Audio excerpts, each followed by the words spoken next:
Manever I say ma PENDREAM TV. PENDREAM TV there o see them yopo. It's on City FM or Newswater. It's actually on all of the news portals. Yeah, so there's actually an online portal called Central Banking, and that's it was to Central Banking that he granted that interview, and I've checked, and yes, he said it. Yes, and he said it, but he's an outlaw. He's a fugitive from justice, and so, ensconced in his office, he says what he wants. Addison is not fit to be the governor of the Bank of Ghana. Addison's bank is a creature of statute.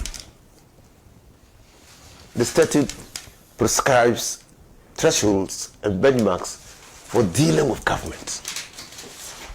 Just like any common citizen of this country, there are things that you can't do, and there are things permitted by law. So you can't go and take your neighbor's property without his permission. If you do that, you become a common thief. And when arrested, you can't justify your theft by the fact that you were hungry. It's theft. Or if a person is in coma and an ambulance is carrying or transporting that person to the hospital, the driver has no justification in knocking down somebody at the traffic lights because somebody is in the ambulance who needs immediate medical attention.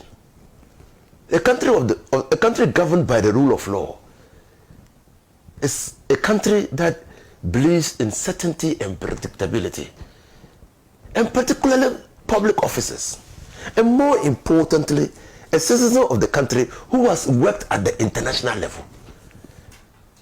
That your bank have been established by statute. You have a primary responsibility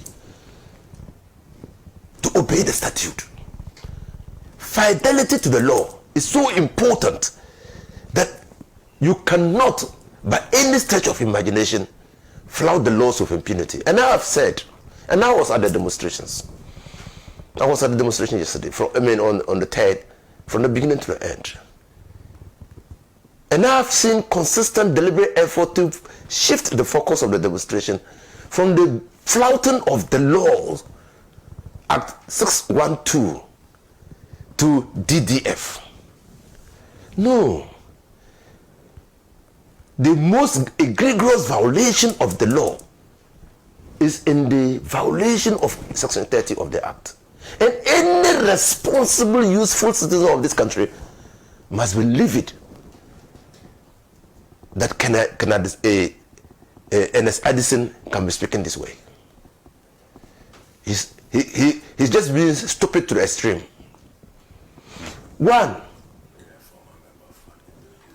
no, he's stupid to the extreme because you see, first of all, let me tell you why he's stupid. Let me tell you why he's stupid. Why? Because demonstrations are allowed under the law of the country. Article 21 of the Constitution. I'm astounded when he says other civilized. Yes, I just don't understand. Are demonstrations uncivil? It's not about wrong. It's about stupidity. No. Because if a demonstration, if the Constitution guarantees the right of individuals to demonstrate, are you saying that our Constitution is not fit for a purpose? And that person who manifests their civil right or constitutional right to demonstrate in the streets pursuant to Article 21 of the Constitution are hooligans? Is that what he's imputing? Then he should sponsor an amendment to Article 21. Because demonstrations are a key feature of any democracy. Agreed. And a key. And even in the United States of America, people demonstrate. People demonstrate everywhere. And is that an indication that those people who demonstrate in Britain, in America, in Germany, in Russia, wherever, are uncivilized and are hooligans?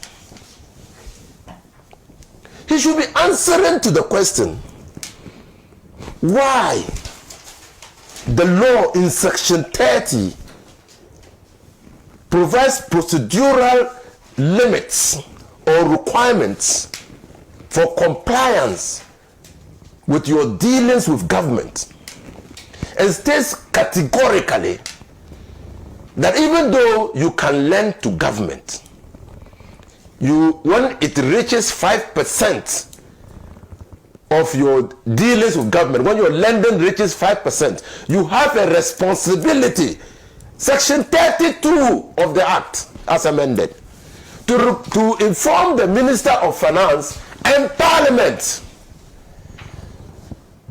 You failed, refused, or neglected to do that. You not only failed to do that, you treated that law with contempt. And I hear people justifying that because Ghana was in extreme circumstances, difficult situation, brought about by a combination of events, the COVID and Russia-Ukraine war. And I say yes. So if Ghana was in difficult circumstances, did that justify the breach of the law? Difficult circumstances require difficult solutions. What government could have done was to go to Parliament, and that was the intendment of the law. If government was going to exceed the 5%, Addison should have informed government that by the law establishing his bank, he cannot go beyond that. And that is difficult for somebody who claims to be civilized. That's difficult to do by somebody who claims to be civilized. Addison must not fool himself into believing that he's immune. Because we know that every government has a term limit. Before Addison came, somebody was there. And that person was forced to leave the bank because the government said it could not work with that person. And they paid him off. They paid him his severance award and brought in Addison. But Addison is setting up himself for a day of reckoning. Even while his appointing government is in power, and the day of accountability when he leaves office. Let me sound to Addison one clear advice. Leadership, whether at the highest national level or at the Bank of Ghana level or at whatever level, is about being honest and taking responsibility for your deeds. And that was what the manifestation, the civil manifestation that was carried out on the 3rd of October was all about. We have always known that the president would not sack Addison. So, Mr. Thompson, yes, we could go to the president to say, go sack Addison. But we know the president. He's so predictable that it's not funny. He will not do that. And we're not saying that the president should sack because he won't do that. We are saying that Addison, for his own integrity, for his own person, should resign and move. And not only he, because Addison cannot decide to violate the laws of the country without the complicity, the support of his board. Because that's a major policy given to government beyond the threshold provided by the law. That's a major decision. And no single individual, when you are a banker, no single individual can take that decision without a board approval. So we're saying that the board too was complicit. His two deputies were complicit. And so all of them must resign. The bank is our bank. The Bank of Ghana is our bank. We all have shareholding in that. And for the reckless mismanagement of the bank, for the way Addison has violated the laws of the country, for the way he's dissipated the resources of the state, we say he's not fit. I mean, the banking people say he's not a fit person for the purposes of managing the Bank of Ghana. That is all our claim. That's all. And so he should resign. I know he set up himself. He says there are other channels. I will not reveal those channels. But we also know the channels. And the minority in parliament is waiting for him.